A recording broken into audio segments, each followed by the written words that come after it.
તો વડોદરા મહાનગરપાલિકાની ચૂંટણીના પણ પડઘમ વાગી રહ્યા છે ત્યારે પૂર્વ વિસ્તારમાં આવેલા વોર્ડ નંબર 4 કે જે પૂર્વ મેયરનો વોર્ડ છે ત્યાં લોકોની સમસ્યાઓ શું છે આ સવાલનો જવાબ મેળવવા TV9 મતદારો સાથે વાતચીત કરી।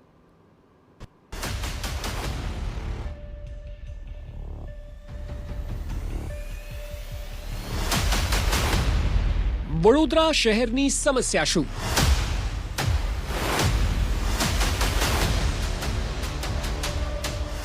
પાંચ વર્ષમાં BMCએ કેટલું કર્યું કામ?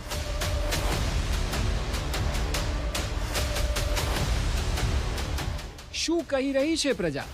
કામો મેડમ કશું કર્યા જ નથી। હર વાતની તકલીફ છે અમને આ ફળિયામાં।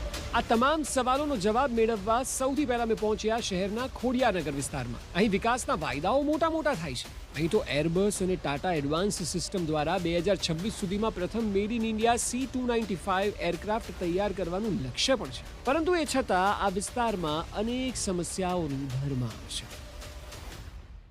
કામો મેડમ કશું કર્યા જ નથી, બાકી એટલે ટોટલી જ બાકી છે। ખાલી ભ્રષ્ટાચાર કરવામાંથી આ લોકો નવરા જ નથી પડ્યા। વડોદરા શહેરના કોર્પોરેટરો, અધિકારીઓ, મેયર, જેથી કરીને એના જે અમારા ધારાસભ્ય છે મનીષાબેન વકીલે બી એમનામાં આવે કોઈ કામ નથી કર્યા।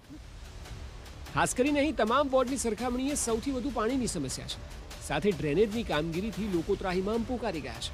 અહીં આવેલા સ્લમ વિસ્તારમાં લોકોને પ્રાથમિક સુવિધાઓથી વંચિત હોય તે પ્રકારે સ્થિતિ જાણવા મળી। અહીંયા ટ્રાફિક સમસ્યા વધુ હોવાથી ખોડિયારનગર 4 રસ્તા પર બ્રિજ નિર્માણ કરવામાં આવી રહ્યું છે। રસ્તાઓની પરિસ્થિતિ એ હદે ખરાબ છે કે વાહન ચાલકોને ત્યાંથી નીકળતા વખતે અકસ્માતનો ડર કાયમ રહે છે। ખાડામાં અમે ચાલવા જઈએ તો પગ લપસી જાય તો હું પડી ગઈ, ટીચરમાં મચકોડ આવી ગયો છે મને।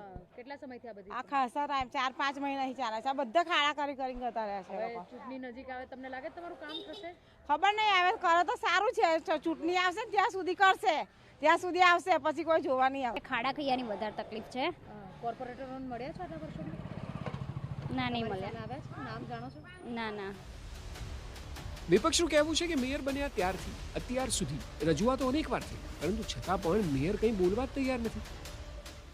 ચાર જે કોર્પોરેટરો છે એ ખાલી ને ખાલી ભ્રષ્ટાચારમાં જ માનતા હોય ને એવું મને લાગી રહ્યું છે। કારણ એનું એવું છે કે જે તમે જોઈ રહેશો ને તો અમારા ત્યાં એક બી રસ્તો સારો નથી, રોડ સારો નથી। બીજી વાત કે પાણી એકદમ ગંદુ આવે છે। જ્યારથી મેયર બન્યા ત્યારથી આજ સુધીમાં એવું સમજો ને એ દર અઠવાડિયે 2-3 વાર અમારું રજૂઆત થતું હશે કે પાણી ચોખ્ખું આપો, ગટરની સુવિધા કરી આપો, સ્ટ્રીટ લાઇટની કરી આપો, પણ નહીં, સાંભળવા તૈયાર નહોતા। પહેલી વાત તો એ જ કે બોલતા નહોતા, અમારી સાથે વાત બી કરવા તૈયાર નહોતા। લોકો એટલા પરેશાન છે કે સ્થાનિકોનું કહેવું છે કે મત લેવા માટે જો સરકાર તરફથી કોઈ પણ આવશે તો તેને અહીંથી ભગાવીશું, જો કોઈ સારો ઉમેદવાર લાગશે તો જ તેને મત આપીશું। લોકોની સમસ્યાઓ અહીં અપાર છે। અમારે જો આ ગટર લાઈન છે અને સંડાસની નહાવા ધોવાની બહુ તકલીફ થાય છે અમને। અને વર્ષો 15-20 વર્ષના અમે આમ વખો કરીએ અને અમે ઓટ આલીએ, બધું અમે મદદ કરીએ, પણ અમારી કોઈ હેલ્પ ના કરે તો પછી શું મતલબ? અમારા છોકરાને મચ્છર કાટે છે, અમારા છોકરા બીમાર થાય છે, ઘરવાળાનો પગ સોજાઈ ગયો છે, મચ્છરના બીમારી, છોકરા બીમાર થાય છે, પાણીની તકલીફ, મચ્છરની તકલીફ, હર વાતની તકલીફ છે અમને આ ફળિયામાં। આટલી અસુવિધાને લીધે TV9 પૂર્વ મેયરનો સંપર્ક કરવાનો પ્રયત્ન કર્યો, પરંતુ તેઓ વડોદરા શહેરની બહાર હોવાનું જાણવા મળ્યું। ઉલ્લેખનીય છે કે પિંકી સોની આ વખતે ટિકિટ માટે દાવેદારી નોંધાવી જ નથી, ત્યારે નવા આવનારા કાઉન્સિલરો આ વિસ્તારના લોકોની સમસ્યાઓનું નિરાકરણ લાવશે કે કેમ તે સવાલ હજી પણ અકબંધ છે।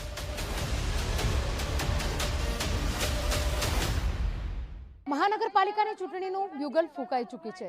આજે વડોદરા શહેરમાં TV9ની ટીમ મેયરનો વોર્ડ એટલે વોર્ડ નંબર 4ના ગ્રાઉન્ડ રિપોર્ટ માટે પહોંચી। હાલ એ વિસ્તારમાં હાજર છે કે દત્તનગર કે જ્યાં આગળ ખુલ્લી ગટરો આજના આધુનિક સમયમાં પણ જોવા મળી છે। સાથે સ્થાનિકોના એવા પણ આક્ષેપ છે કે એક પણ વખત કાઉન્સિલરોને સ્થાનિકોએ જોયા નથી, રજૂઆત કરવા માટે જાય તો લેખિતમાં આપો તેવી વાત કરવામાં આવે છે। બીજી તરફ વારંવાર થતી જે મુશ્કેલીઓ છે, રોડ રસ્તા હોય, પ્રાથમિક સુવિધાઓ જેવી કે રસ્તાના કામ હોય, ડ્રેનેજના કામ હોય કે પીવાનું પાણી, આ તમામ વસ્તુઓથી વંચિત વોર્ડ નંબર 4 એટલે કે મેયર પિંકી સોનીના વોર્ડની આ તકલીફ અને આ પરિસ્થિતિ છે।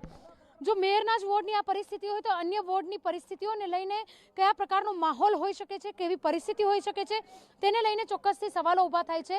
TV9 દ્વારા આજે ગ્રાઉન્ડ રિયાલિટી ચેક કરવામાં આવતા ખોડિયારનગર મુખ્ય 4 રસ્તા પર છેલ્લા 8 મહિનાથી ડ્રેનેજની લાઇનની કામગીરી ચાલુ છે। બીજી તરફ રસ્તાઓ ઉબડખાબડ જોવા મળ્યા છે. બીજી બાજુ ગત વર્ષે આ જ રોડ પર ખુલ્લી ગટરોમાં ગાય પડી જતા ગાયનું મોત પણ નીપજ્યું હતું. તેમ છતાં વિસ્તારમાં ખુલ્લી ગટરો જોવા મળી છે. ચોખ્ખી રીતે કહી શકાય કે અન્ય મોટી અકસ્માતને જ્યારે આમંત્રણ આપતો હોય તે પ્રકારની પરિસ્થિતિ વોર્ડ નંબર 4 ની જોવા મળી છે. કેમેરા પર્સન રોહિત ગોયલ સાથે અંજલિ ઓઝા, TV9 વડોદરા.